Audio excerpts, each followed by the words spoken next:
Welcome back to Air Quality Matters. And I believe we already have the tools and knowledge we need to make a difference to the quality of the air we breathe in our built environment. The conversations we have and how we share what we know is the key to our success. I'm Simon Jones, and coming up, a conversation with Hector Altamirano, Professor at UCL the Bartlett and the Academic Director of the UKCMB.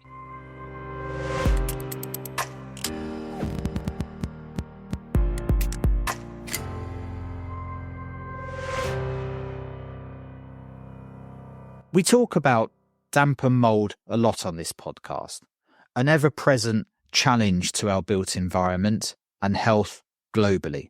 But the conversation is often quite binary in nature. You either have mould or you don't. A mould problem is either solved or it isn't. To exist on this earth is to coexist with mould. Its nature, presence, and impacts are deep, profound, and nuanced. And its interrelationship with our built environment is fascinating. I sat down with Hector, who is without doubt one of my favourite people in London, to discuss this fascinating subject. Hector has been at the forefront of study and standards in moisture in buildings for a long time, and his work at the UKCMB with others is an important epicentre for discussion around moisture in buildings. We talk about the complex nature of mould, moisture balance in buildings, and the work the UK Centre for Moisture in Buildings does. Plus, a few tangents in the conversation as per normal. Recorded live from UCL in London, I hope you enjoy this one. Don't forget to check out the sponsors in the show notes. This is a conversation with Hector Altamirano. I mean, what's interesting to me is the conversation around damp and mould in social housing is, particularly social housing, but more broadly in the built environment, I think is often presented quite binary in nature, in that there's either mould or there isn't, usually because it's visible or it isn't, or that we need to eradicate mould in some way, that if it's there, it's a problem. And my feeling is it's much more nuanced than that the mould is a natural part of our environment. And I thought that would be an interesting start for the conversation about how we think broadly in terms of damp and mould in our buildings. And I know that's something you talk about quite a bit in your presentations, is about what do we mean by mould? Like, what is it? How widespread is it? I mean, can you speak to that a little bit as to how perhaps we should start thinking about mould in our lives, as it were? Yeah, that is a good question, and was a good start of the conversation. I think because I don't think we know enough about mold. Mold as a microorganism, or as the kingdom of fungi in general, and how they relate to the built environment. And I have been doing, as you know, research on mold for many years. And actually, when I started to do research at UCL, it was about mold and trying to find the ways of preventing mold from growing on buildings. And my first approach was, how much I know about mold. I mean, how can I prevent something from growing in buildings if I don't know enough? So this is how my journey started in some way. And this is something that I try to teach my students, but also every time that they invite me to give a presentation, and try to educate the audience a bit more about mold. I'm not an expert on mold per se. I didn't study microbiology. I'm an architect by background. But I thought that understanding mold from as an organism is quite important. It's the only way in which we can really prevent them. Now, how do you prevent mold? Mold, we're talking about, you were saying, we talk about thousands of mold species and genera, which is the families. So how you can prevent mold if you don't know which species you're trying to tackle? It's the same that, in my presentation when I talk about animals, how you can prevent animals from growing in the world, in the environment. That is really difficult. Let's think on one species at least, and then you can start to to probably understand the problem. And this is how, I think we don't know enough about mold. We know a lot, but still there is a huge journey to try to understand from a research point of view what is there. And is your sense from microbiologists that mold is still a frontier science in a lot of ways? I mean, we know, like you say, it's like, I guess the analogy for me is like air quality. We know a lot about air quality. We know a lot about air chemistry and things like that, but there's still a sense that there's a lot to learn, there's a lot to know. Is that your sense from the microbiology world, that there are just thousands and thousands of species and we know a lot, but we feel like we're still peering into a big hole really in our knowledge? Yes. I mean, we know a lot. I'm pretty sure the microbiologist expert, they know much more than I know about mold. But bringing mold to the built environment area or to physics or building physics is something completely different. Yeah. And because it's not just about mold, it's about the condition between our buildings, is the building physics of a building, is when we talk about moisture. So there are so many parameters, so many areas that we need to bring together to try to understand how we can prevent it. Now, in my journey to try to understand mold, now this is what I said when I give a presentation, is that for me, mold is some kind of messenger. It's not that bad. Obviously, if it develops to a point that can be dangerous, it's something that we should prevent. But is this messenger? It's telling you that there is something wrong in your home. You need to deal with it. So in some way, I don't see mold as the body in this equation or in this. Well, it's an organism, and it's signposting that it now has the conditions to flourish and to flower and to be visible. We perceive that as something wrong in the environment of our home, but it doesn't. It's a sign for us, perhaps, that the building is out of kilter. But I guess for the mold, it's going happy days. Absolutely. This is now great for me. Yeah, if mold is growing, it's because there are perfect conditions for them to grow. Yeah. That's it. And as soon as they start to grow, they're gonna create more spores. They're gonna release the spores. They're gonna continue their process of trying to survive. That is their nature in some way. Yeah. So happy for them. Yeah. Yeah. And and our buildings don't live in isolation from the rest of the world. They are part of the environment. Mold is a natural part of the environment. So left to its own devices, that environment will consume that building and rot it and decay it and bring it back to the soil eventually. Like that's just what we're doing generally with our built environment, is fighting against that natural decay process, really, in a lot of ways. Yeah, exactly. I mean, we need to do it. I mean, obviously mold in excess or a particular type of a species, they can harm certain individuals, and they're going to be more exposed. People with specific physical conditions or weak immune systems. So we need to try to avoid mold from growing in buildings for sure. But as you said, this is something natural.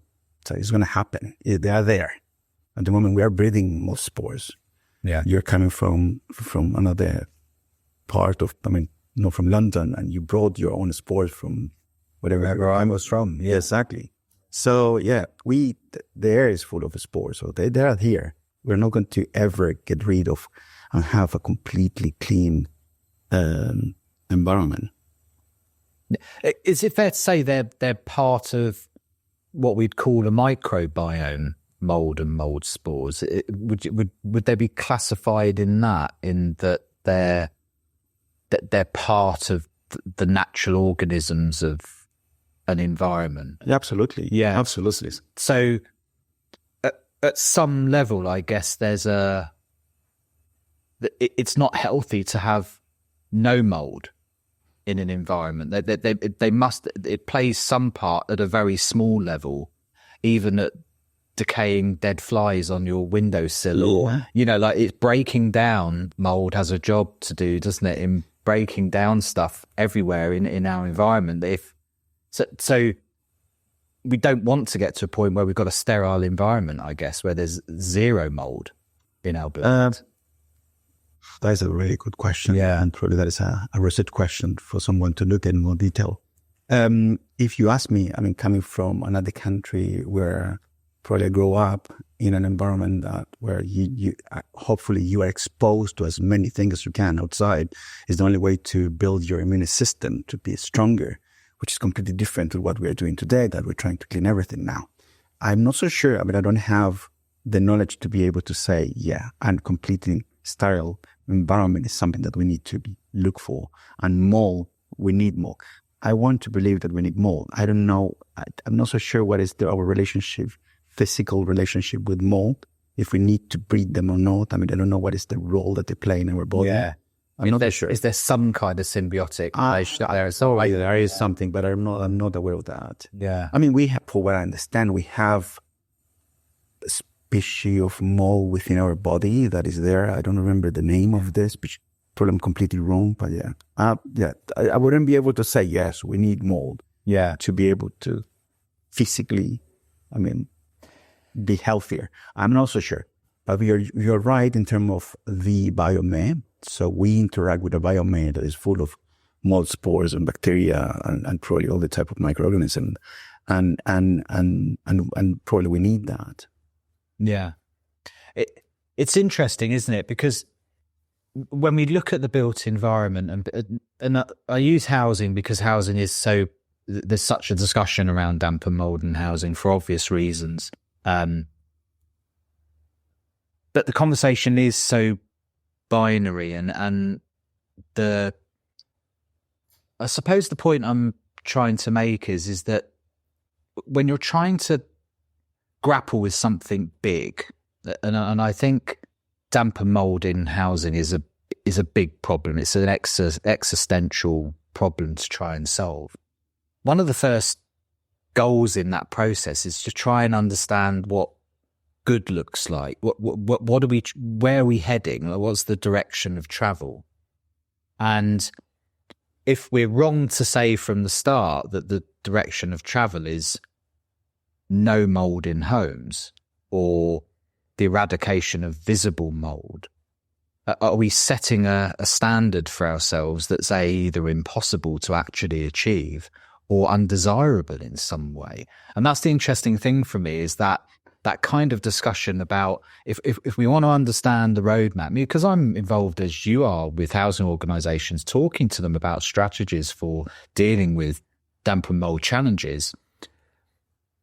The direction of travel is just kind of loosely termed, dealing with damp and mold in housing. But to really define that path, a bit like we've done with sustainability, trying to understand the path to net zero, you've got to kind of figure out what does good look like here. And that, for me, actually isn't clear. I know from experience, particularly in this part of the world, it's almost impossible in a lot of buildings to eradicate visible mold 365 days of the year. There's certain areas of a property, there will be enough cold surfaces or moisture naturally because of wet areas or so on that you'll get some mold. Yeah. So there's it's that trying to figure out what the good looks like. How do we frame what an acceptable or tolerable level of it is if we accept that there's something there? Do you know what I mean? I know, but it's a difficult, I guess, question and discussion, to be honest, because I think we should try to eradicate. We don't want any mold growing in buildings, but we need to accept, as you said, that mold is going to grow at some point. This is something that you cannot get rid completely. Now, the issue in social housing is that you don't know who is using your homes. Yeah. And again, you don't know whether there are health condition, and what you don't want, as a local authority, to provide a house that isn't healthy. There's a house where actually mold is likely to develop. You need to try to avoid that for sure. Yeah. I have mold in my home, so and probably try to avoid having it. And I try to educate my family on what to do in order to prevent mold. Specifically, as soon as you see something, let's clean it. But as you said, I mean, it's quite difficult because they are part of our environment. They have been here probably in Earth before us So yeah, how you can get rid of something that is so important. Yeah. And I suppose, and I often talk about it, well, ad nauseum actually, on the podcast, is this looking at stuff through a risk lens. And the interesting thing through a risk lens is that it's very difficult to have no risk. So it's not, we're not saying that it's eradicatable, but what's the tolerable? What's the tolerable level? What's an acceptable risk? As I forget what the health and safety statement is, but am I doing everything that can be reasonably expected of me today to mitigate the risk? Like, that's kind of the question you're asking. The challenge we have, particularly in social housing, I think, is that people have other battles to fight, and often remembering to wipe down a little bit of mould around the shower cubicles or around window reveals is not at the top of the list of things to deal with that week. And that's why the problems build and so on, because it's quite frankly not a priority. It wouldn't be for me either in a lot of those situations. So I think risk always sits in a list of priorities in any situation, and sometimes mould is, down the list of things to worry about if you're trying to put food on the table or heat your home. Yeah, no, absolutely. Now, having, I guess, a bit of mould in the kitchen sink or in the toilets is something acceptable. Right? We all have it, okay? Yeah. And probably, but if that bit of mold get uncomfortable and then suddenly you have in the whole wall, that is something that you need to try to prevent. Now, we have done some research, some of my colleagues, on acceptable levels of mold spores in air. And it's a quite difficult question to answer too. So one of our PhD students and one of my colleagues is there trying to benchmark mold spores in air. And probably you can do it if you compare, and probably we're going to be able to do it actually, if you compare clean houses, you don't have any visual mold, but still you have many mold spores in air, and houses that are contaminated. So you can see the different levels of mold spore in air. But the issue is you may have a house that has really low levels of visible mold, but actually you don't know the species. And that species, probably a few spores of that species, could be more complex than a lot of spores of another type of mold species. And this is where the whole conversation became quite difficult. So a bit of something could be quite dangerous for a particular individual with a particular health condition. Yeah. And that is something that we don't know yet. I don't think there is enough research that can tell you that. We know which one are the species that are more complex for humans, but there are so many there. And this is something that we don't know yet. And another thing that when I said about the species, that I said in my presentation, I give the example of why I just mentioned that every year you see in the news a new species of lizard or a new species of plants or anything that is discovering somewhere in the world in an exotic island in the Caribbean, I don't know. And then suddenly you have a new species that haven't been determined. We were not aware that existed. So imagine with mold, how many are there that still we don't know? Yeah. Interesting. And what is it about mold that does us harm? Do you know? I mean, because you've got the mold spores, which can provide allergic reactions to things. But you also have mycotoxins as well that are released, that VOCs or I think we call them MVOCs or something, that are effectively producing gases that causes harm as well. Is that the limit to the harm? Is it basically the spores and the toxins that are released? These are mycotoxins that they release, and they release these mycotoxins to fight other microorganisms. It's not to fight us. Okay. And yeah, if we get in contact with those, and I guess at different levels, they can affect us. So the mycotoxins are often it's a competing thing that they're trying to outcompete other species. Especially other species. Yeah. This is what they do. Now, one thing and there's plenty of research in terms of how mold can affect health. But I think one area that we haven't really looked in enough detail is the mental health effect of mold. And I think I want to mention this because, we are doing a literature review at the moment to try to understand what is in the literature related to mental health. What are the main mental health conditions or psychological conditions that have been reported in the literature related to mold. But also for me is more interesting that what is the method that all the researchers have used to actually see that link between mental health or psychological health and mold. Yeah. So how do you have really assess that relationship? What kind of method or questionnaire or, I don't know, experimental work you have done to try to say, yeah, there is a link between the two of them. And you've obviously, I'm guessing, scanned that literature. What's your sense of it when you look at it? There's obviously enough there to have a look at it. I mean, we're still working on it. So far, we have found when we talk about mental health, actually there are some conditions, and then I also mentioned psychological health is because of psychological conditions, because what we have found that researchers have reported on depression, on anxiety, on sleep depression, and on cognitive performance. So those are the four main areas that researchers have reported that are linked to mold. Now, what we have found is that in many of the reports, there's not much information about how that, what the method that have used actually to link the two.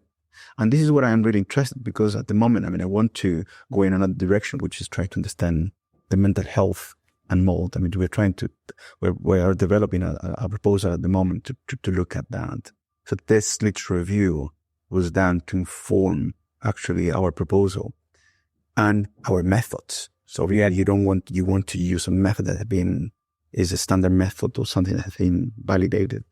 And I imagine there must be an awful lot of confounding factors in a lot of that research, particularly if you're trying to look at if it's at an epidemiological level, it must be very difficult to get the numbers to draw meaning from it. If it's at a case level, you've got the confounding factors of, the environment, the other, because often if you've got damp and mold present, you might have other air pollutants present as well. And we know there's some of those trigger, cognitive attacks and mental health problems. So I imagine it's a really messy picture. It is complex. Yeah, it is really complex. Do you know if there's any kind of direct toxicological evidence that mold spores or mycotoxins are actually creating a physiological or mental response in some way? Because that's the kind of the straight line stuff, isn't it? We say exposure to X creates a symptom of Y. That's where it gets easier. But when you start moving it into the environment, where it's is it the lighting? Is it the fact that I'm, let's face it, if you lived in a damp and moldy bedroom, you're going to be pretty depressed about that environment anyway. Yeah. Whether or not the mold is having a confounding impact on that or not. That's a really hard one to unpack, I imagine. It is complex. It is really complex. And as you said before, probably a family that cannot heat their home, that is going to be their bed. Or other stress in their life, or all sorts of things. Yeah. But how would you just detach that from just mold? And that is when it became super complex. Yeah. Yeah, as I was just talking to Pavel yesterday about, the even trying to untangle the basic indoor environmental quality stuff from air quality, the impact of noise and light and sound in amongst air quality on things like cognitive performance. Like, we really are at the frontier of understanding the combined effects of all of this stuff. It's a really hard space to navigate through. And often a lot of the tests that we've got to determine things like cognitive performance can be pretty woolly, for doing score testing at the end of the workday and things like that. Not the most ideal. So it's a really interesting space. Ultimately, I suppose, and as a practitioner in the space often, I don't care too much in some ways. What matters is the result. And if people are struggling with mental health because they're in damp and moldy conditions, or they're in damp and moldy conditions and they have mental health challenges, it makes some sense to sort out the damp and mold. It's a non-harm intervention in that sense, that it's not going to make a situation any worse by improving someone's indoor environment. Absolutely. So it's a very low risk approach to try and mitigate a risk. Yeah. But what you need, you need to understand that if you're going to improve the built environment, what kind of improvement are you going to propose and do. So you may think that you're going to improve probably and making a huge effort to try to do it. Maybe it's not the solution. So this is why, you need this kind of research. Now, for me, not having that kind of information is great. There's more research, more crazy ideas, more discussion with the students, more discussion with colleagues. And this is when things get quite interesting for me and exciting. Dealing with all the discipline is something that I really love. Yeah. So as an architect going to microbiology, then it's just something with a whole journey, but a journey that I'm enjoying quite a lot. And going to health also, it's fascinating. I think that's the fundamentally exciting part of indoor environmental science at the moment, is the multidisciplinary nature of it. That we were just bringing in more and more disciplines into this sector and opening up more and more avenues and joining more and more dots. That's where the game is at. Yeah, I think. Absolutely. Yeah. No, we talk about mold. Then what is the main driver of mold? Humidity, moisture in buildings, water. Where does water come from?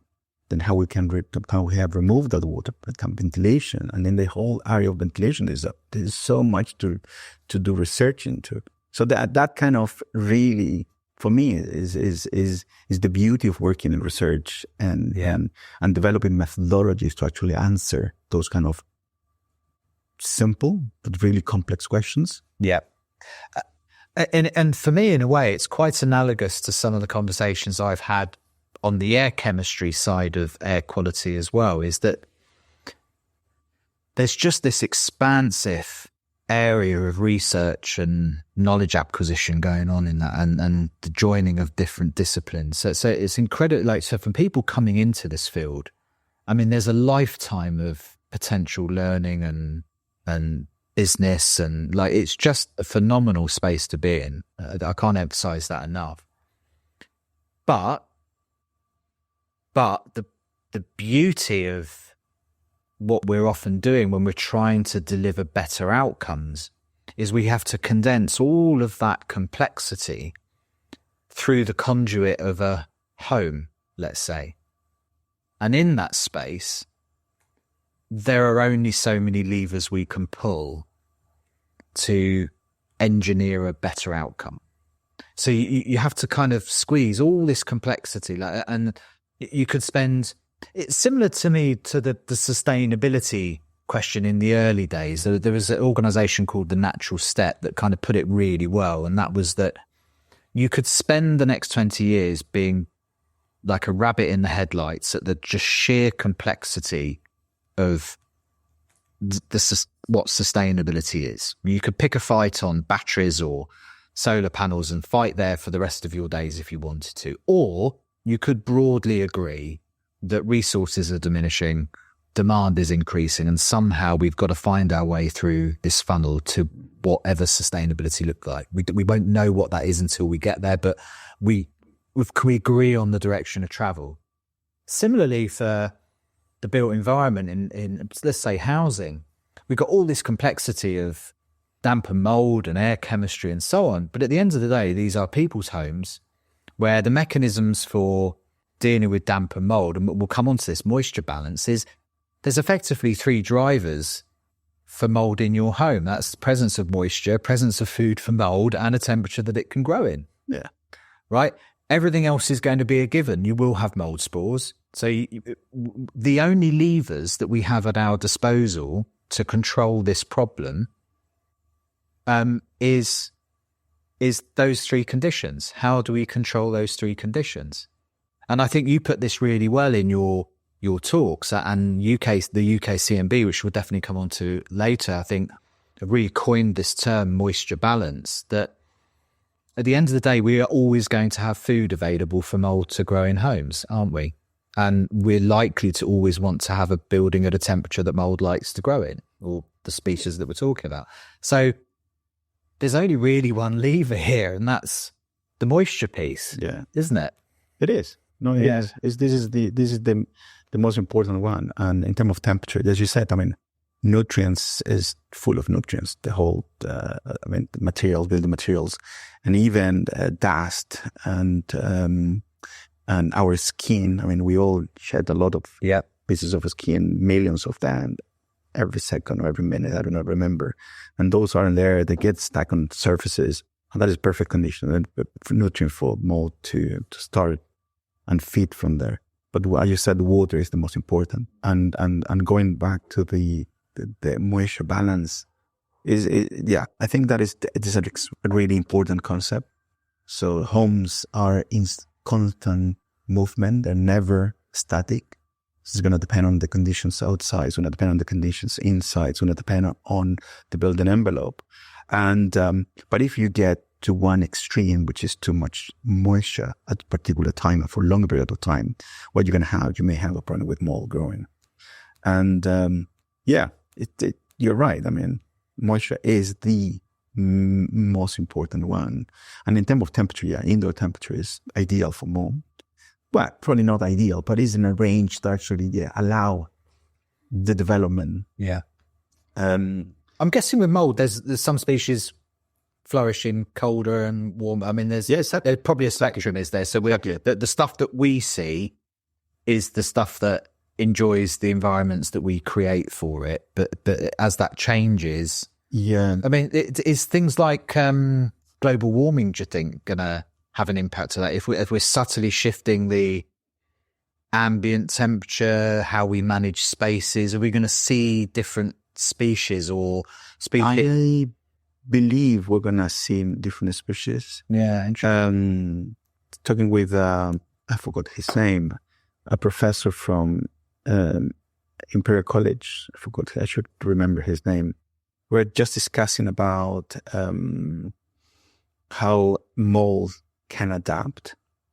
So I'm pretty sure as climate change is happening and conditions are changing, we're going to have a new species for sure. But also probably existing species, they're going to adapt to whatever new conditions we have indoors. Now we're going to have a change in temperatures, a change in probably more rains, more humid environments, or probably more rain penetration. I don't know. I mean, many things can happen, but certainly, I mean, mold, they're not going to go away. No, we may have more, we may have less, no idea. New species, probably species that today they are not of concern, and at some point they're going to become of concern. No idea. Yeah. I keep thinking of The Last of Us, Netflix. Whenever we're talking about that. You know what is really funny about that series is that I was as I said, I was looking at mold for many years, and then suddenly I saw my son playing this game, and I thought, well, that is quite weird. And he mentioned that actually with this about mold, and this is when I went to look at this particular species, cordyceps, which is the one that get on the bodies of insects and things. Yeah, exactly. And it's amazing how actually that series, that program, it is based on something that is real, is happening. Yeah. It's quite amazing. It's quite, Did you see the opening sequence for the guy being interviewed where he was saying what is your biggest fear? And he was saying, people were saying about viruses and pandemics. He was going, no, not that, no fungi. And he was explaining that, these cordyceps, at the moment they require too high a temperature, but if something were to, this was kind of back in the 60s and 70s, if something were to happen, I don't know, like the Earth was to warm by a few degrees, all of a sudden you could find that species adapting, and it was really, really ominously, but it was brilliantly done. Yeah, no, I haven't. Yeah, but today I just saw one of. Yeah, I'll send you the link. I'll put the link to the YouTube video in the podcast notes for people to freak out. It's a brilliant sequence. It's they have a couple of in the television adaptation to it. They have a couple of sequences that became quite popular. One of them is that interview where he's kind of saying, look, they were laughing because it wasn't a problem. It seemed ludicrous. He was saying, look, the Earth would only have to heat by 2 or 3 degrees, and that could be a problem. And then 30 years later, we're talking about global warming. So it made it very ominous and very real sounding.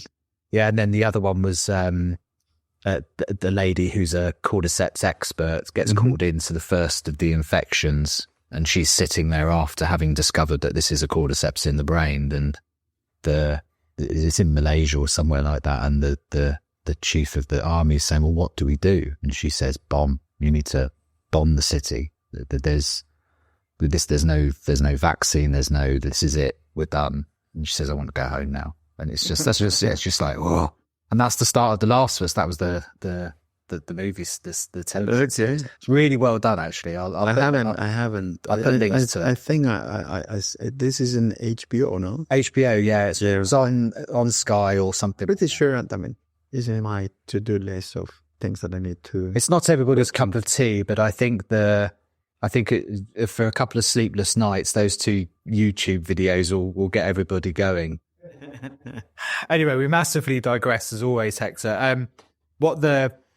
I think that it's interesting to talk about moisture balance because, again, moisture in buildings is something that we tend to talk about in quite a binary nature. You know, the building's too humid, or the relative humidity is too high, or it isn't, and so on.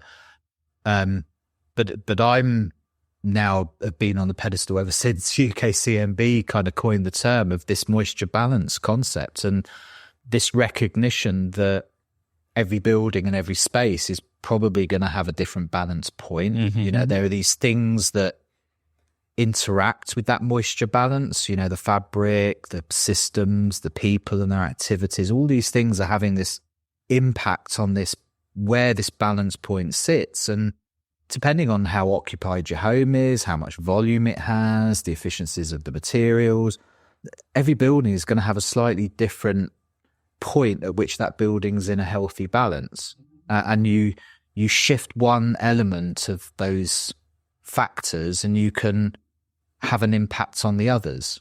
Yeah. So the example would be something simple like you improve the temperature of the home by reducing drafts, but now you've reduced the overall ventilation rate, which allows, so you've increased the surface temperatures, but you've also now increased the vapor loading in the building. And now the building is, by fixing one, you've shifted it out of balance. So I think it's a great way of describing nuanced balance, because it isn't the fixed thing. It isn't an either or. Yeah. Each build, and it will evolve over time as families grow up and leave and chat. You get teenagers, and they now introduce unbelievable amounts of moisture into the property. They bring friends. You know, you have bedrooms, boyfriends, four or five people in there overnight on sleepovers and things like that. So like it's unbelievable how a building will evolve as a family evolves. Yeah, no, that's true. But when you said, bring kids to the home and it's sleepovers, etc. That is changing the balance of the building. It's going to go in one direction, but that is going to, next day, when kids leave, actually the house is going to be in balance again. So, but what I was saying before is when the balance out or the house get unbalanced for a longer period of time is when we may have a problem. And mold is the one that is telling you, listen, there's too much water here. This is what I'm growing. So, but for that to happen, because the temperature usually are not really high for mold to develop really quick. So actually you have many days, weeks, or even a month when mold is going to start to grow of that unbalance. Yeah. Somebody was talking to me the other day about kind of acute and chronic conditions, which I thought was quite an interesting lens. What, sorry? What did you say? Acute and chronic. So a good example of that would be if you have a water leak. So if you saturate a surface, there's a good chance within a few days you'll start to get mold, right? If you saturate a surface within a short period of time, you can create conditions for mold to grow. So you need to fix the leak, and if it doesn't need repairing, if you can dry it out, great. But if you can't, you might need to cut out damaged plasterboard and so on. But if you saturate a substrate, you can get mold growing pretty rapidly.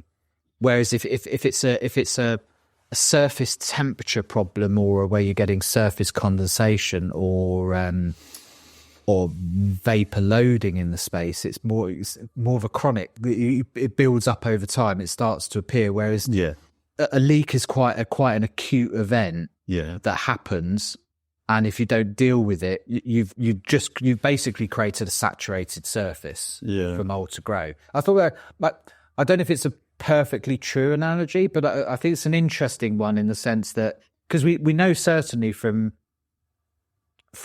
evidence that one of the most common reasons for mold in properties is physical moisture. From leaks, whether that's from outside to inside or from plumbing leaks, say, that physically saturating a surface with water is a pretty good way of getting damp and mold in a space. Yeah, I mean, it seems right. Okay. Yeah. But also, if you have a leak that you can spot straight away, even if the materials are completely wet, I guess if you have a dry environment, that material is going to dry out in a probably short period of time. Yeah. Unless you have too much water, even behind the material, let's say a wall, insulation, or the kind of building material behind, and everything is completely saturated. So actually, you don't have enough time for that to dry out. Probably that is going to generate a problem.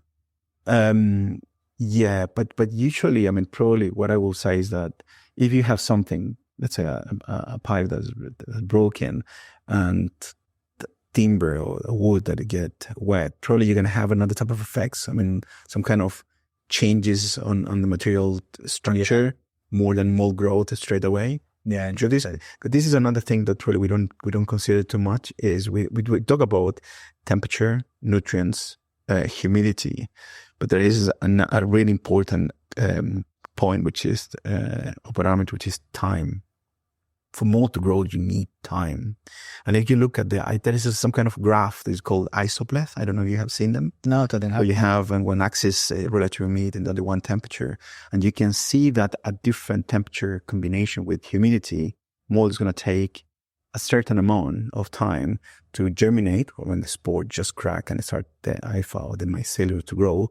And then a certain amount of time for the mycelium to develop and start to grow in millimeters per day. So time is really important here. It's not that, let's say, I put that glass of water here on that wall and straight away I want to have mold. No, that is not going to happen at all.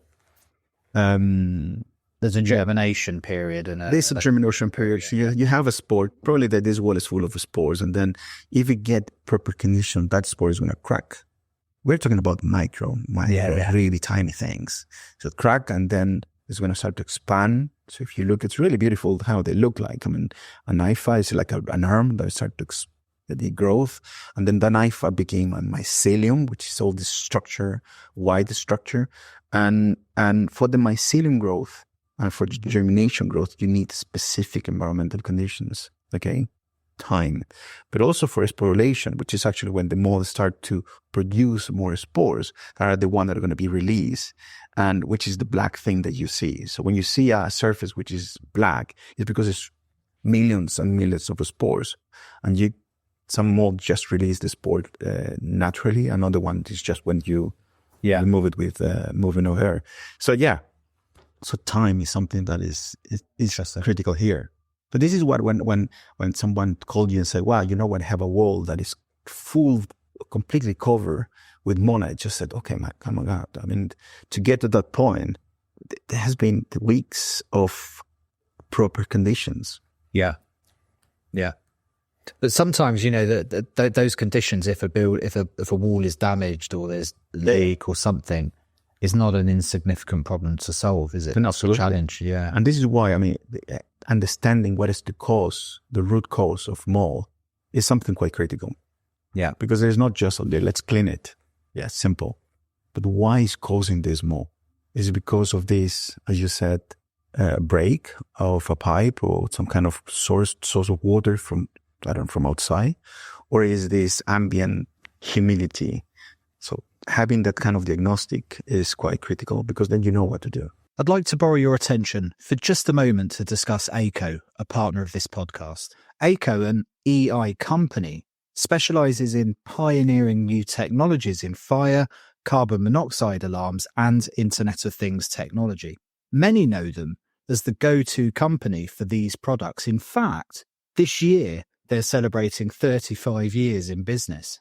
I particularly know them for their outstanding work in the housing sector with their HomeLink offerings, aiming to solve some of the industry's most serious challenges. The technology incorporates environmental sensors and a gateway to offer connected home solutions, which has a proven track record in helping landlords reduce operational costs and carbon emissions while improving residents' well-being and safety. Issues at the heart of the housing sector, like damp and mould, fuel poverty, and energy efficiency, are all in the crosshairs of ACO. I've been amazed at how they are innovating here, with a laser focus on unpacking some of the complex nature of these challenges in a way that answers the what next question we so desperately need at the moment. They have a great network of experts and installers. If you're in housing, they are definitely worth talking to. Trusted is an overused word, but not here. Ask around, and ACO are synonymous with it. Details are in the show notes and at airqualitymatters.net and at ACO. That's aico.co.uk. Now, back to the podcast. Yeah, well, you should know what to do. It's like breaking out in spots. You know you're not eating well and sleeping well. There's a visible sign that I'm not looking after myself. My skin has decided to tell me that I'm unhealthy. Well, it's the same way when you wake up in the morning. Let's say one of your kids wake up in the morning with a bit of temperature. Yeah. And then you said, well, something is not right. Yeah. What? You don't know. It could be an infection. It could be a tooth. It could be, I don't know. It could be tummy. It could be anything. Too tired. No idea. So how did you know as such? So that fever, temperature, the thing that could be mold is telling you something in the body of this person, this individual is wrong. But what exactly, we don't know. You know that something is wrong. So let's try to take you to the GP, and GP is going to be able to tell you what is happening. Yeah. So this is what I was saying. I mean, doing a proper diagnostic, then you can resolve the problem in such a way that more is not going to occur again. What are you thinking now? Yeah, the diagnostic thing is an interesting one. There's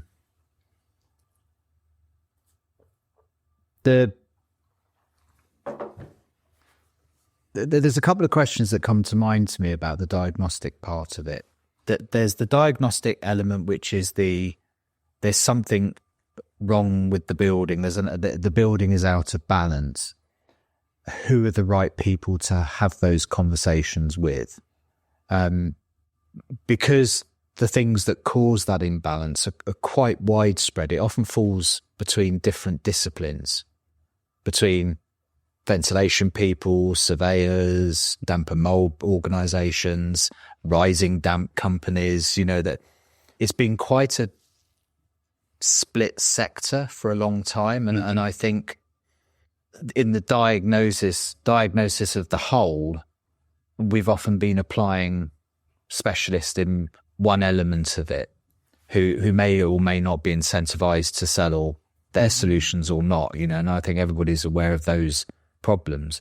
But I think there's a challenge in that correction of moisture balance in buildings, that sometimes the right people aren't engaged. My feeling is, and I was speaking to somebody a few weeks ago about it, that it's a bit like general practitioner. It's a generalist you need in the first instance that's going to look at the whole. So surveyors, those kind of professions that aren't coming in from a particular angle, but are going to look at the problem as a whole and then root cause and maybe hand off to a specialist if they need to, a bit like a general practitioner would do.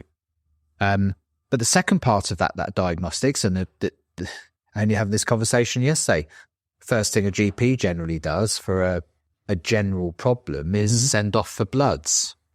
You know, go and do a test to figure out what it is he's looking at. There's the symptoms part, which is what he's presented with, which is a bit like for the building. But at some point you go and do a test and figure out, what's actually out of kilter. Is it a virus? Is it bacterial infection? Is it X, Y, or Z? We struggle with that with mould, don't we? It's a hard thing to measure.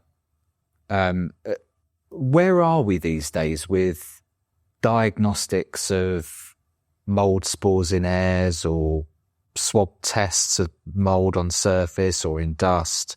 Like if you want to know if you've got a mould problem and it may not be that visible, is there a way for you currently to be able to determine whether there's an unhealthy amount of mould in the air? Because you look at mould all the time and culture it and all this kind of stuff, but like, can you put a device? Is there like an air quality monitor as it stands today? I mean, if we put a petri dish, Yeah, with any kind of agar, but an agar that can, where mold is going to grow in this table for the next half an hour, then we close it, put it in the incubator. But sure, tomorrow something's going to be growing there. So as I said, mold is everywhere. yeah. Now, I guess in terms of the diagnostic of why mold is growing, my assumption is that a surveyor should understand straight away if it's there is, for example, leak of water. This guy, I'm pretty sure, I mean, I'm not familiar with the surveyor environment, but I'm pretty sure they will be able to say, yes, I mean, this is a pipe that was broken there, or probably some kind of rain penetration or something. It's not always that simple, but I guess the surveyor has the expertise to do that. The complex things come when what if it's not from an external source of water? What if it's because of moisture production? When? So let's say you come to this room, there is mold there, and you're going to ask me, like, I called you because there is mold. And you said, yeah, but when did you first spot this? I don't know, a week ago, 2 weeks ago. The thing is, I talk about time. So when that mold really started to develop was long before I called you. So do we have the correct understanding or to understand on what happened, let's say a month ago or 3 months ago? What were the conditions within the building? Because what you said, ventilation, heating, yeah, but what exactly happened at the time? Is this a thing that comes every winter? Yeah, well, that kind exactly. of thing. Yeah. So this is what I think is not just the diagnostic that you do in the day that you visit the property, but it's also try to understand what happened before, how the building is used, or where the external conditions at the time that when mold may have started to develop. You can do some kind of, I haven't really looked at diagnostic. I mean, we did a project with one of a company to try to develop a diagnostic, and we developed a really good way of monitoring the building, and through analyzing different parameters, you can tell what could be the cause: lack of ventilation, lack of proper heating, or too much moisture production. Okay, and the final one is the envelope, or a combination of all of them. But what I think was missing on the project was understanding what happened before, understanding how the building is used. The monitor is going to give you really good data, but I don't think that is enough. Yeah. Because of time is not considered in that equation. Yeah. And I think that's the interesting thing with the longitudinal monitoring that you're getting with devices like ACO and switches and others, is that they're starting to capture that time-orientated process of a building changing in its use or its character or its heating profiles and so on. So you can start to see from patterns what might be driving that final outcome and maybe catch it at the point it's crossing thresholds that are going to cause damper mold. And I think that's the exciting thing about that sector, is looking at that broader environmental data. What about at the other side of it, where people are saying, look, I'm being caused harm by damp and mold? Are we able to speciate through tests different molds? So there is a company that... So you can now, you can do a test in a home and say, yes, it's this species of mold, and we know this causes X, Y. Yeah, yes, absolutely. Yeah. I mean, what I was mentioning before, this PhD student and one of my colleagues that we have been working in this benchmarking mold, part of the benchmark is also understanding, it's not just to tell you how many mold spores you have in air, but also identifying the species. Because of what I was telling you before, you may have just a few mold spores in air that, in principle, should be the normal levels without understanding what, they still define what is normal. But it could be that there are those species of mold that could harm your health. Yeah. I had Brandon Chapo on from Change the Air Foundation in the States. They run a lobbying organisation on damp and mould in the States because it's a big problem there. And they've got different climate zones there as well, where it presents very different mould challenges to others. But the reason he got involved in it was he was very heavily affected by mould before he started off this foundation, and got very sick from it. In some of his blood tests that were being done, they were finding levels of chemicals that were associated with transplants. So that there's a medicine that you take which stops your body from rejecting organs. So it's like an anti-immune chemical, and they were asking him questions. Where you had a kidney transplant or something? He's going, no, had nothing. And it turned out when they speciated, eventually it turned out he had massive problems with mold in his apartment complex. And one of the toxins that this mold produces was this chemical that is an immune suppressant. And it was a high enough levels in his body that they thought he was taking medication for suppressing the immune system. And that was one of the triggers for a lot of his illnesses, was effectively lack of immunity. So I think it's really interesting when you get to the point where you're saying, well, I'm getting these chronic conditions and I'm not quite sure why. The question often isn't asked at a medical level, what about your home life? Is there something in your environment that you might be exposed to? And it just so happened that after many years, one doctor said to him, tell me this isn't a good story for mould in your property. Have you got mould? He went, as it happens, yes. And she said, I see at least one patient a fortnight presenting like you that turns out it's mould. And, they're doing a lot of work, Change the Air Foundation in the States, looking at that. But they put a lot of focus on the air tests and speciating tests to figure out what it is, the diagnosing the type of mold, because I think they're associating certain molds with certain conditions very specifically, which I think is interesting. It's interesting. I mean, I'm not familiar with that, but yeah, you presented is interesting for sure. Now that we're mentioning about the mold, it's funny. I mean, just as an anecdote, that when I was studying architecture, I used to live in a basement. And it got contaminated with mold, a lot of mold. My knowledge about mold was none. But what I found was how lucky I was living in this room with all this black thing that were growing on the walls. And my first approach wasn't to clean it. It was actually to paint them around and to make some kind of drawing, some kind of artistic thing. And actually, after many months, I was diagnosed with some kind of asthma. So I needed to leave that space. But it wasn't because, what the doctor told me wasn't about the mold, it was about a humid environment. Okay? Yeah. So that for me was quite important because I think we don't know much about mold, and people at home, many residents, they don't really understand what mold. And in this country, we have a lot of people coming from abroad, and they bring their own experiences, and I don't think they're really informed. They don't really know how to use the building in this country. So yeah, information to tenants, to residents. I mean, understanding more what is the problem. I think that is quite critical. Yeah, I mean that multicultural element to it, I think, is really interesting. It is. I was talking to Prakal Shretter in India, and she was saying, at certain times of year in certain parts of India, mold is a real problem, and it's always the monsoon season, and it's not because of the levels of background humidity.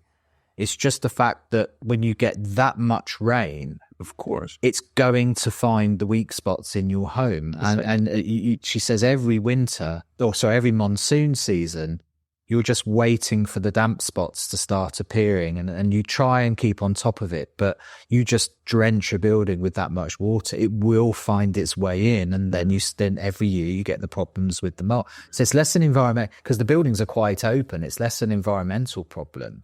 No, but it's just purely... But you have the nutrients. Yeah. You have the water, but also probably over there, you have even better temperature condition because it's warmer than what we have here. I mean, we think that indoor environments are quite warm, but usually between, 20, 22 degrees Celsius.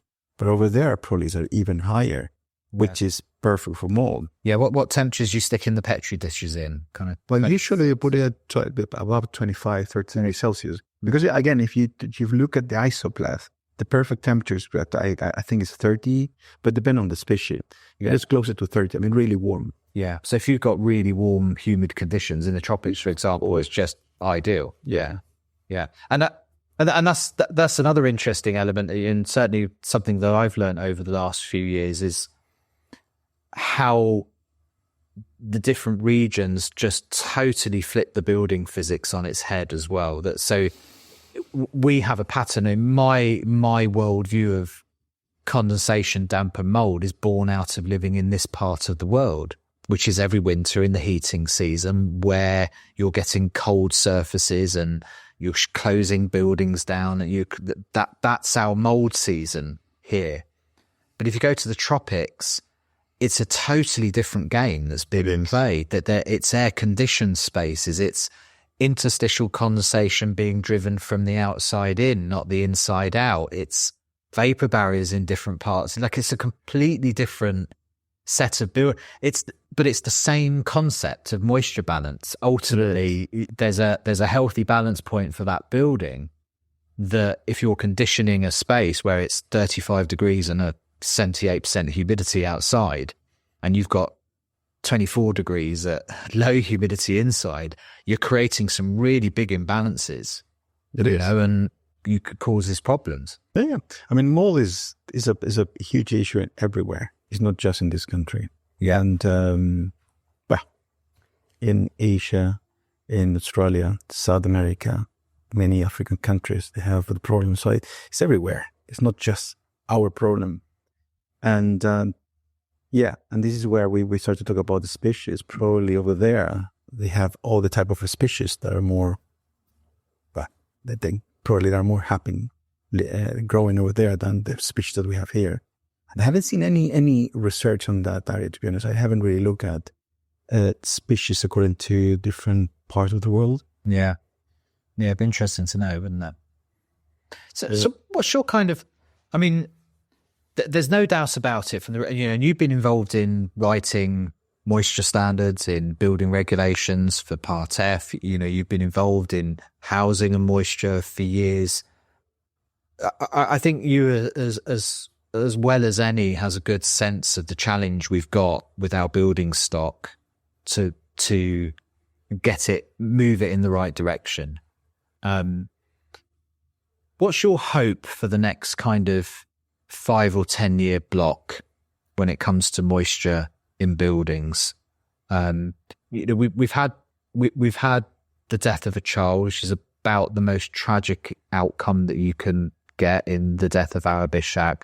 We've had the subsequent laws coming in and the government focus on this problem, and we've kind of gone through this period of recognizing we've got a problem, part of the problem, I'd say. And we kind of started that process of shifting the governance and the stock condition surveys and trying to map out quite how big a challenge we've got.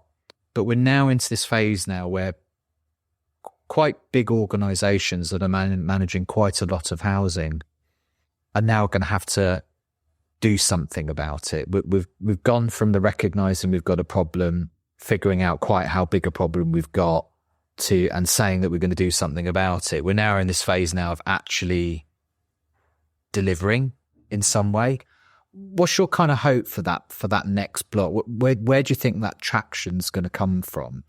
Because it's a big problem, isn't it? You've got years of underinvestment in stock. It's a complex problem to solve. It's both building physics and social science and communication. It's a really big problem to solve.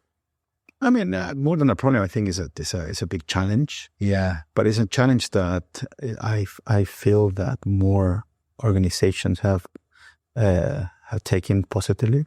And I mean, the same that happened with Greenfield Towel. I mean, there were many issues there.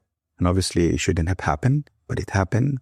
And things that had happened, actually, things have changed quite a lot from a risk point of view, from the way in which we build, from the way of which the security of the building, health and safety, etc. I think coming from a country where we have earthquakes, where every time that you have an earthquake, something is going to fall, then you learn from that. Okay. I started to work with Mould and do research in Mould in 2006. And for many years, I mean, nobody was talking about Mould until the boy died in 2020. And then suddenly, unfortunately, I mean, the government realized, the institution realized that we are doing something really wrong. And the good thing is that we have a law.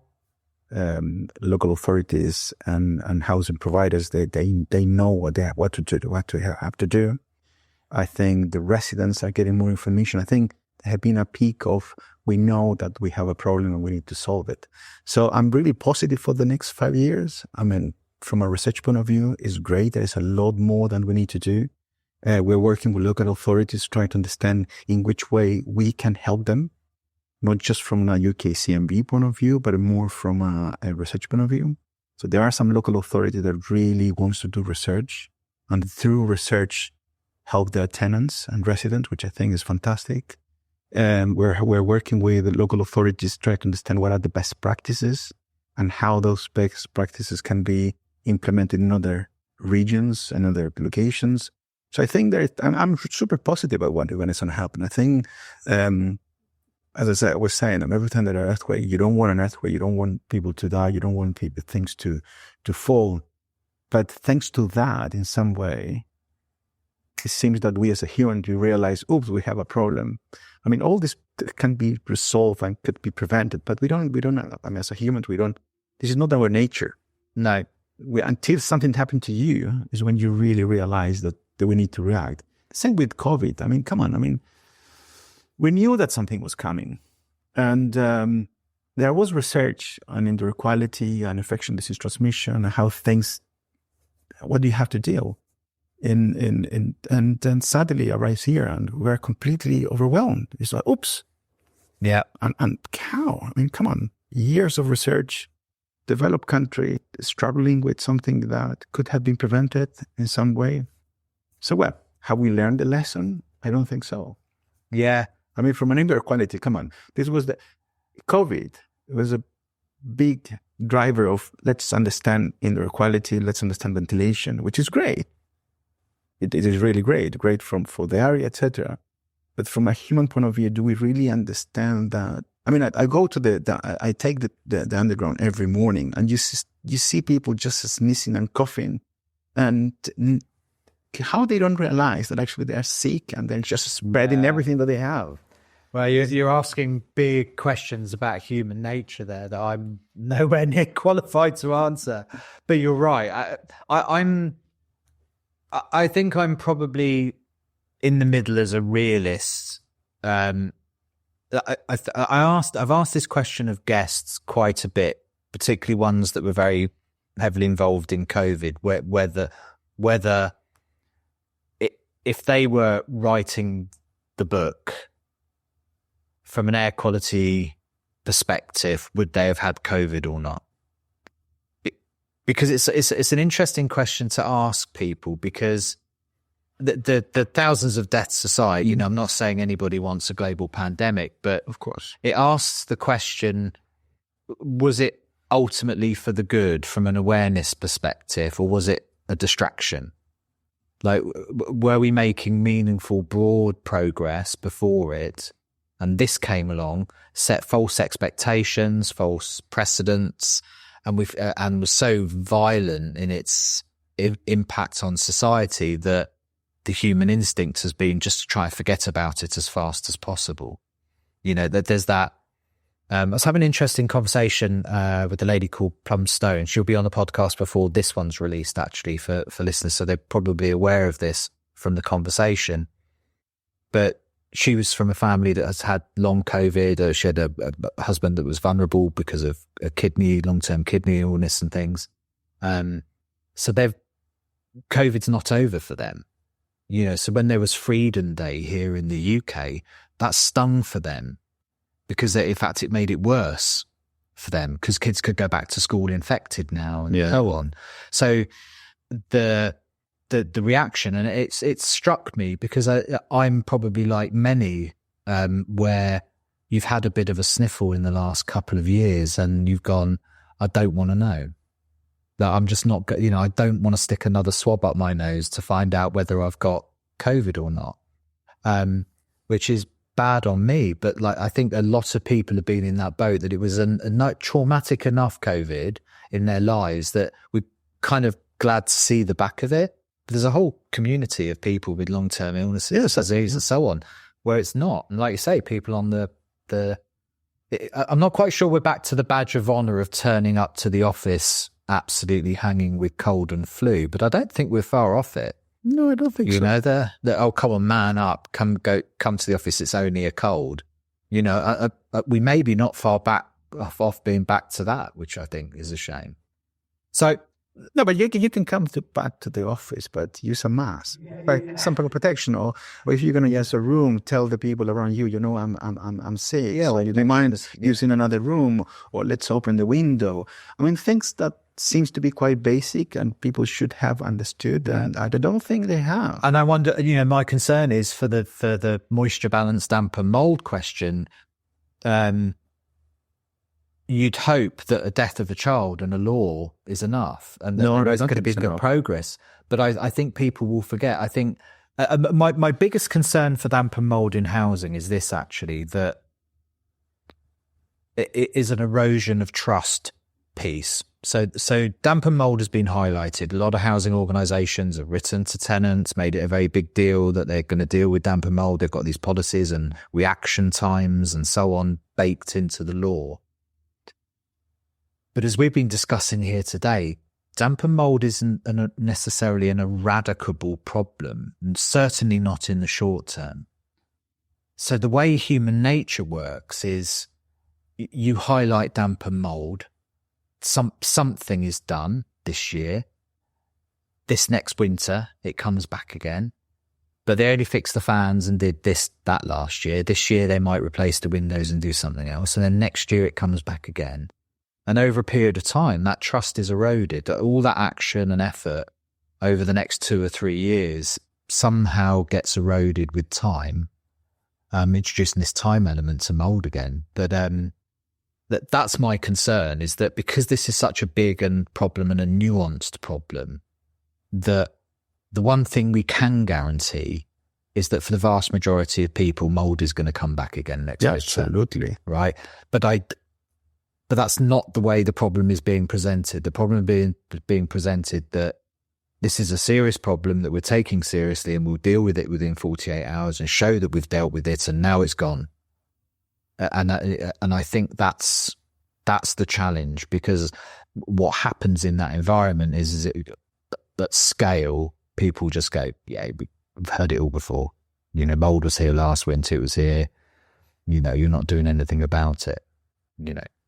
And I think that's the big challenge for me, is that how do we set society up for the recognition, a bit like the net zero challenge in a way, that this is a 2050 problem. Realistically, it's not a 2026 problem. But that's damp and mould in the built environment for me. Is this something we can get the handle on in the next 25 years if we start to do this properly? Or are somehow we going to be able to put into place mechanisms that this is solved by 2030? Like this is something, by changing what we do as a housing provider, we fix this problem in the next 2 or 3 years. I'm not sure that's possible, because we don't have the resources, we don't have the people, and the scale of the problem is big enough that we're going to have to tie many buildings into journeys and tie them into other works programs, retrofit and general maintenance and reactive maintenance and so on. That this is a long burn problem to solve. Do you know what I mean? Yeah, but it's a long term. But at the same time, I feel that we're doing stuff. I mean, I don't want to be that negative. I mean, I'm in general super negative with human beings because we don't learn lessons. But not negative with human beings. But I mean, yeah, I don't want it. I mean, that for people to have that impression. But I'm really positive about people. And I think for what I have seen from the many local authorities and housing providers, they really care. They're really making a huge effort. It's a huge effort because it's not simple, because our housing stock is not, it is old and needs a lot of work. There are not enough resources. You just said there are probably not enough people that is well prepared. Many times they face challenges because residents, even though they recognize that they have a problem, they don't really want to be helped. They said, I need help, but actually they don't want to collaborate. So the problem is a lot more complex, not that simple. But what I have seen these last couple of years is that a huge effort from many people and people that really care, which has been extremely positive for me, and extremely encouraging for what we are doing. So with the UKCMB, if at any point we see that actually nobody cares, so what we continue with the UKCMB, what we continue doing research in this area, if actually just for the sake of publications, no. Yeah, I mean, most of the stuff that we do with with our students, my colleagues, is stuff that actually may have an impact, and this is what really drives us. Yeah. But at some point, our research is going to be able to be, people's going to use it in industry, in the public, etc. All the links that we have with industry is because of that. We want to help. No, I think you're right. And that, you know, if for those of us that have been around this sector for long enough, there's definitely a gear change that's commensurate with the scale of the problem. That it'll be sustaining that effort. That'll be the challenge. I think that's the key. But you're right. I mean, so many organizations are trying to do the right thing. And you know, housing gets about, we talk about social housing, but the reason we talk about social housing so much is because there's at least an organization that manages and is responsible for large swathes of the stock. So they're an easy target in that sense, that not both negative and positive. They're an easy target to blame, but also they're an easy target because changes in their patterns and processes can have impacts on large swathes of the stock. So dear. Dealing with this problem in the private rented sector, or even worse in the privately owned sector, is a problem that we have no idea how to solve. We don't have an idea. You're right.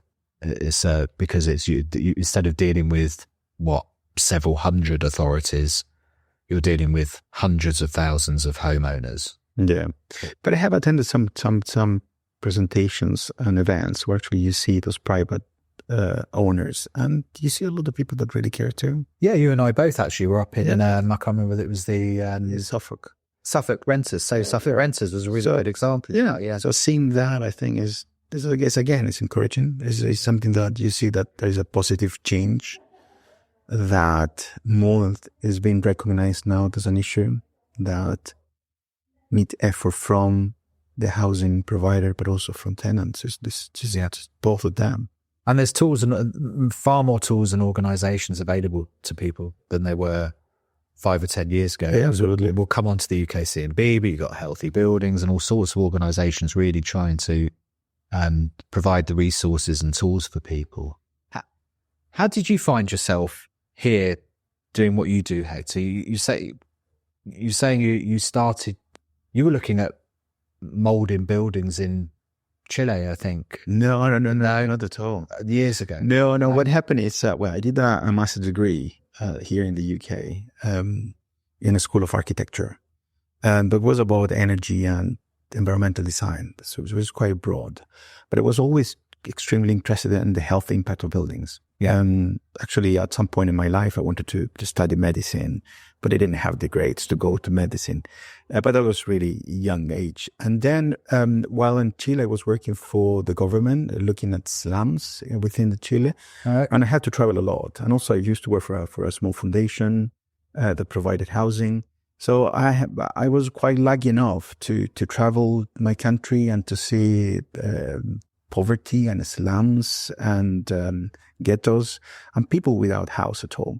But one thing, and the government at that time was providing housing through subsidies. So what happened is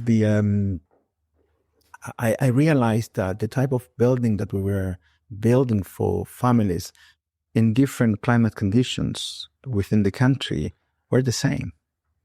And the type of heating system that people were using were not regulated. So actually the environment in itself was quite toxic and really unhealthy. And the properties were really poor. So this is when everything started. Is okay, do you know what? I mean, there's something here that I would like to know more. I mean, explore and do research, which is about what is the real impact of building on health. And then I arrived to do my PhD at UCL. And the topic was initially the rebound effect. Are you familiar with the rebound effect and energy? Yeah. But then quickly moved to humidity in buildings. Just because my group here was reviewing the Part F regulations.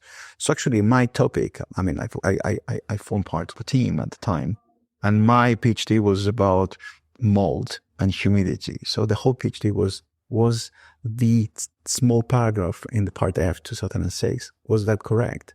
So this is how everything started. Yeah. And so I had to do the experimental work, field work, data analysis. We did a lot of stuff. And part of the outcome of my PhD was to change Part F, approved document F, which still is the same couple of tables that we proposed at the time with the team.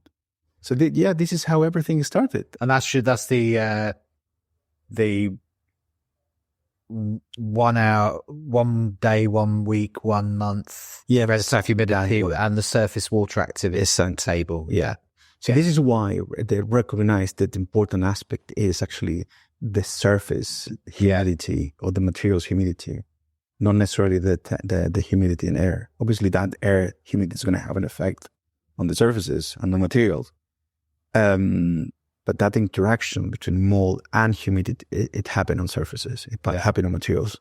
Do we use that figure enough, do you think? I don't think so. No, I don't think so. That surface water activity, equilibrium, humidity, this kind of, we talk about that Goldilocks zone, relative humidity, and I think everybody broadly understands that. And I think they can convert that mentally quite easily if they want to into the is it spending a week above 65 or a day above 85 or whatever. So I think people get that, but I very rarely hear people talk about surface water activity. They do it. In this project that I mentioned that we were developing a diagnostic tool, we use it there.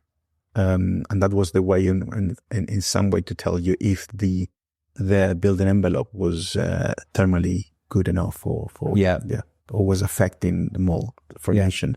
So anyway, so this is how everything started. And then from there I moved, I have done a lot of the stuff, to be honest. It hasn't been just mold. I have been looking at infection disease transmission at some point, which was tuberculosis, flu, other things, but also always linked with the built environment. Yeah. And then later on vector-borne diseases. And this is also something that I have been doing lately, which is putting proposal to try to understand mosquitoes in the UK, which is something,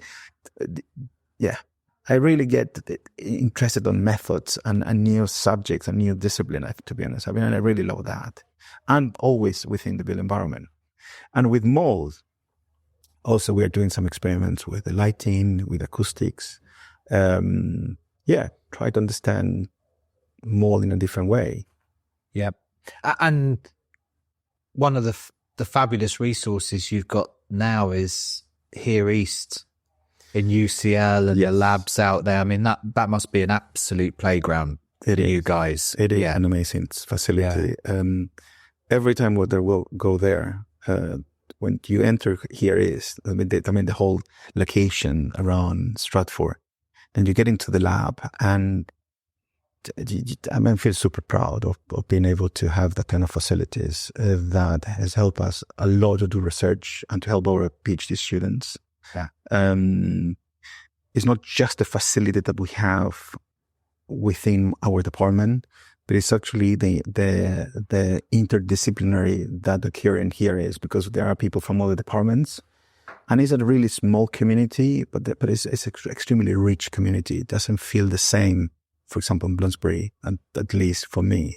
Going to this building, you interact with other academics, but over there, you interact with the student, with researchers, with other academics from other departments, with the admin team, cleaners. Everyone seems to be involved, and we are all helping each other. Yeah, and there's everything there from robotics, isn't there? From robotics, exactly. Yeah.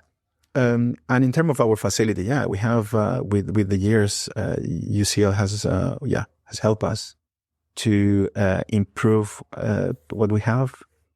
And also because, in one of my colleagues, Valentina, she's into materials. So we have a huge number of equipment that allow us to understand more moisture within materials.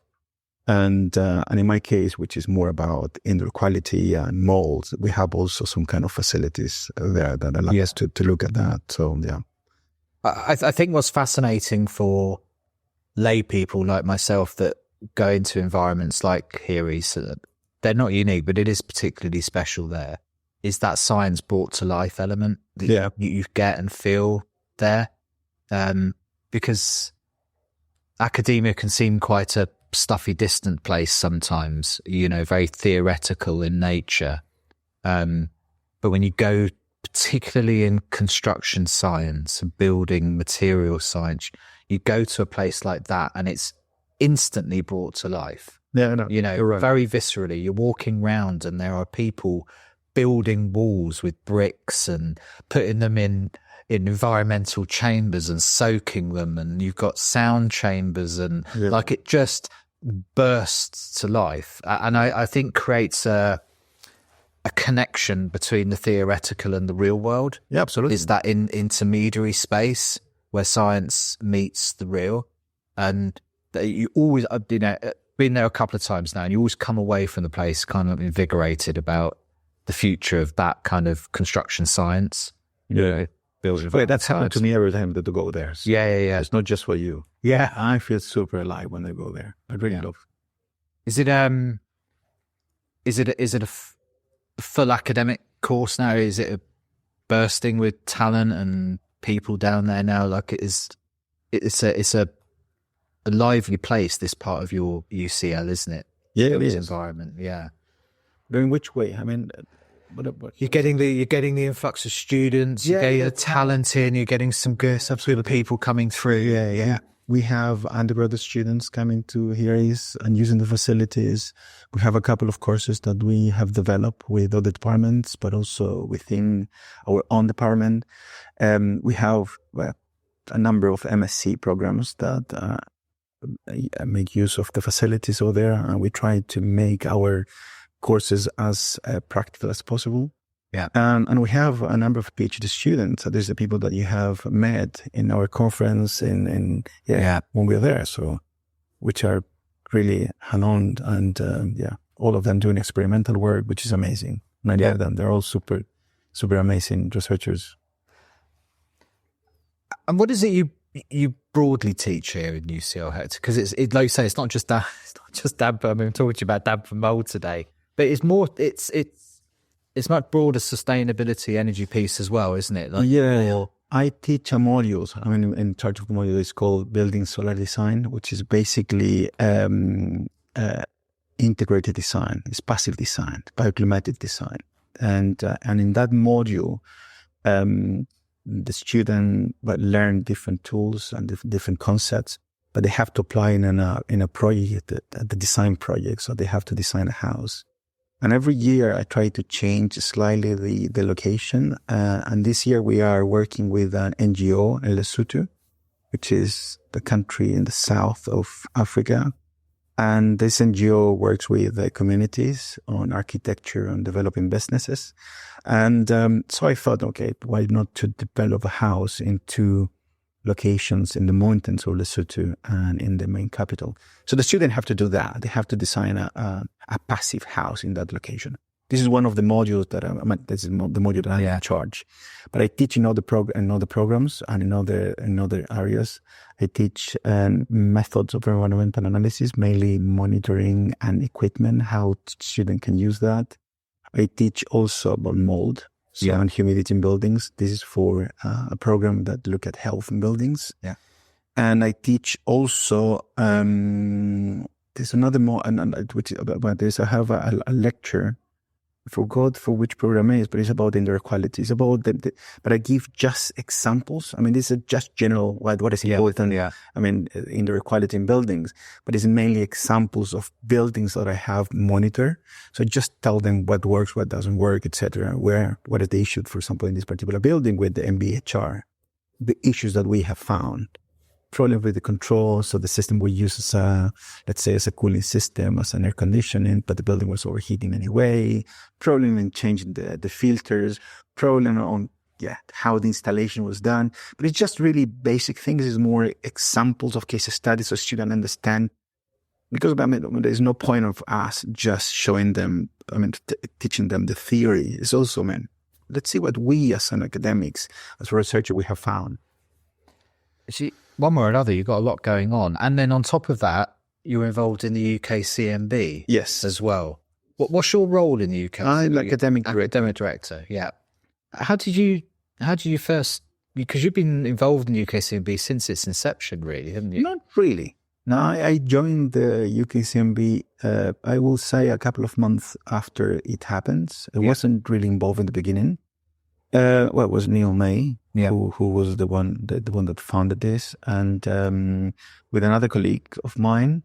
But quite quickly, they needed more help, and the UKCMB is about motion buildings, and so Neil recruited us, which is the people that were working in motion building at the time, which was Valentina and myself, plus other academics from civil engineering, and Peter Rickaby, Colin King, etc. And this is how everything started. Yeah. And today the UKCMB continues to do its work. Yes. What fundamentally is the kind of the goal of the UKCMB?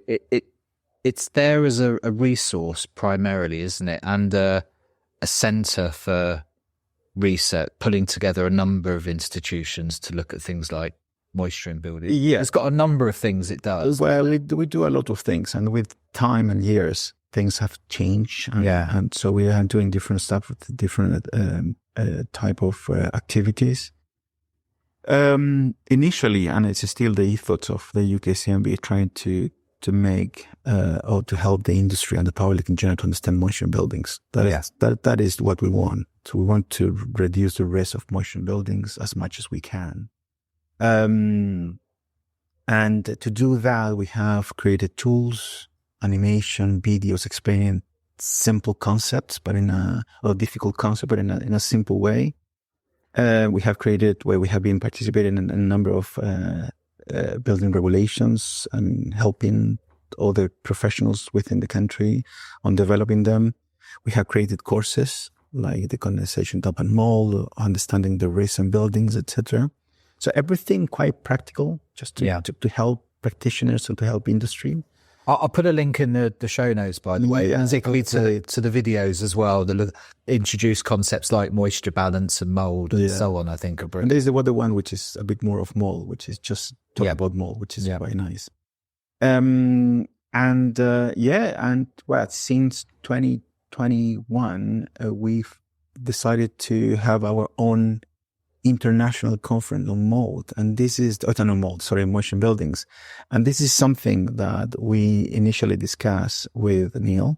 So I told Neil, you know what, I think every year most of us and many academics that attend a conference internationally, you go there, you present your papers, your work on motion buildings, but usually you are just one of a few in the conference. So I just told him, well, listen, why we don't create our own conference and we bring together all those academics and we just talk about moisture buildings based on the different work themes that at that time we proposed. And we ran the conference 2021, which was an online conference. It was a success. It was really good. And thanks to, obviously, the people that work with the UKCMB, PhD students and academics. So it was really good. And then in 2023, we ran again the conference online and in person in Here Is. Yeah, you were there. I was there for that one, yeah. Which I think was good. That was my first introduction to Here East, actually. Okay. Yeah, because you were doing the guided tours. Yes, exactly. It was brilliant. Yeah. So I think it went really well. In all respect, it wasn't a big conference, but good enough to create this kind of family of people working around the area. And but organizing a conference is quite a huge challenge. Oh, yeah. And it's a lot of work. So what we decide, because it's an international conference, we spoke with a few colleagues in other countries, and we said, well, do you want to take this to your universities? And a couple of them come back saying, yes, we want, we're really interested. But finally, one of them say, yes, I can do it. So this year is going to run in Portugal. Brilliant. And so, yeah. So is there, is it purely links with academic institutions that driving this, or is it able to sit under a more of an international umbrella in some way? Because, you know, moisture in buildings is, like you say, an international problem. There are some countries that have centres for moisture, you know, like Sweden, for example, was the seed really that started the UKCMB with Neil. But to get conferences to run internationally, I guess that's quite hard, because you're going to have to get an academic institution to take it on. Yes. Yeah. But we are open to any organization that want to take the conference. We're happy with that. I mean, the conference is not a conference just for academics; it's a conference also for industry. So for sure. At least I haven't seen the abstract that have been sent now to the conference in Portugal, but at least in the other two, you have a number of research done by industry, and that was the purpose of this conference. It's not for academics only. There are many industry or the companies that do research. Yeah. And we welcome that. And organisations that are dealing with the problems as well. I mean, we have a big component of the moisture conference in 2023 was things like heritage organisations dealing with, you know, older buildings and maintaining and managing infrastructure. Yeah. You know, like it's a really broad and diverse challenge, moisture in buildings, and an international one. I'd say it would be fascinating. And I remember from my conversations with Brandon Chapo, like he was really keen to join the dots of international expertise, because there's nothing worse, and we see this so often in academia, is people treading ground that has already been done somewhere else. And because dots haven't been able to be connected, wasting years finding out stuff that could have been, you know, not saying you don't replicate and check and what have you, but we spend a lot of time, I think, in research doing stuff that's probably been done somewhere else for lack of us actually knowing that it was done somewhere else. Yeah. You know, it's a real problem. Yeah, for all the literature reviews and everything that you can do, nothing beats getting in rooms with people that are dealing with the same problem but from a different angle. Yeah, absolutely. To help you think outside the box, doesn't it? Yeah, and I think this is the conference has that kind of purpose. And also, I mean, the other thing that we do at the UKCMB is we work with PhD students that if you go to our website, you're going to see the affiliates. And we have people from different countries that are part of this. And we make a big effort on trying to put them together and create activities for them. And one of the other things you do with the UKCMB is run some courses as well, I think, or certainly have developed some training. Yes. Things like local authorities for damp and mould, haven't you? Yes. Yeah. In just after everything started in this country because of the boy that died. And there was a need of training for local authorities. And Peter Rickaby designed a course that then we adopted within the UKCMB, and we have been delivering that course for different local authorities within the country. It's called Condensation Dam and Mould, which is not really there. It's just a quite boring name. Yeah, but your marketing department needs to get a hold of that. Do something sexy with it. Yeah. No, it's not. It's just to go. But what we are doing at the moment, and we are hoping that we're going to launch, is an online version of that course. And because, I delivered the course a couple of times, and you can see that actually delivering a course on 2 days, full days, is quite time consuming, quite tiring. And and you don't see that much interaction from participant, which is something that I personally don't like. So we decided to create this online course, which is for people to do in their own time. So it's 3 weeks, and it's through one of these platforms on the internet. So when this is done, you're going to see it somewhere that had been launched. Yeah. And if it's available, we'll get it on the show notes as well. Or certainly links to this UKCMB. It's going to be the UKCMB for sure. We're going to advertise the course. Yeah. So the conference this year is in Portugal. It's in Portugal, University of Minho. Okay. Is in And when is that? Is September, October? I think it's October the 20 something. Okay. So at the end of October. So we are now in the process of. As the scientific committee is receiving the papers to review. I mean, I'm really optimistic about the conference. Is the people around the world that is doing research in the area, so it's quite good. As you said, I mean, it varies from mold to health to heritage to retrofitting. It goes to new buildings. Materials. So this is quite a range. It's not just about mold, it's about motion buildings. Yeah. And I think that was the eye opener for me from those conferences, was quite how expansive the subject is. Mm-hmm. And because you don't deliberately do, but you do tend to get quite funneled into your own world sometimes, and they're quite good, those conferences, to break it down. God, I never even thought of that as an issue before. But I mean, moisture in buildings is a big universal problem, isn't it? Fundamentally. Yeah, absolutely. Yeah, absolutely. And the people in this university in Portugal, actually, they have added new topics because it's the type of research that they do, and we were super open to that. Yeah. Also, the great thing about different jurisdictions, I suppose, they would always have a different frame. Yeah, absolutely. Absolutely. Yeah. So we're really pleased that they decided to take it, and they have taken a huge. I mean. Organizing a conference is quite complex. So it's really, you need a lot of resources, time consuming, coordinate all the people that are going to help you. The rooms, and oh my God, it's so many things. I had the misfortune of hosting the AOVC conference in Dublin there last September, October. And we had the backing of INEVE, who have been organising these for time immemorial. So it's a very well-oiled machine of getting there. But even still, there's a lot of work in it. It is a lot of work.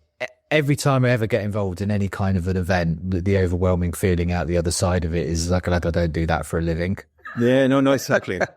No, and in our space, even though we have the support from UCL in terms of providing the location, the rooms, everything was done with a group of PhD students, undergraduate students, and the academics a few academics. So it was so much work. Yeah, but I think who really put major effort there were our PhD. Yeah, put a marker down as well for I think with those kind of conferences, if you put a decent one on, it kind of sets the standard for what the next group that takes it on is trying to achieve. Yeah, so which is really good. Well, Hector, look, it's been brilliant chatting to you today. What I'll definitely do is include UCL stuff and Here East. There's some good stuff online about Here East with videos and things about the area. So I'll put that on, and some stuff around the UKCMB. You're exceptionally busy, so I appreciate enormously sitting down and chatting with me this morning. It's been great to finally organise it and get finally. Yeah, finally. No, thank you for the invitation. Thank you for allowing me to talk with you and to be part of this podcast. Brilliant venture. Thanks, Hector. Thanks for listening. Before you go, can I ask a favour? If you enjoyed the podcast and know someone else who might be interested, do spread the word and let's keep building this community. And do check out the YouTube channel by the same name and subscribe if you can, as there will be additional content posted here quite regularly. This podcast was brought to you in partnership with ACO, Ultra Protect, Imbiot and Erico, all great companies who share the vision of this podcast. Your support of them helps their support of the show. Do check them out in the links and at airqualitymatters.net. See you next week.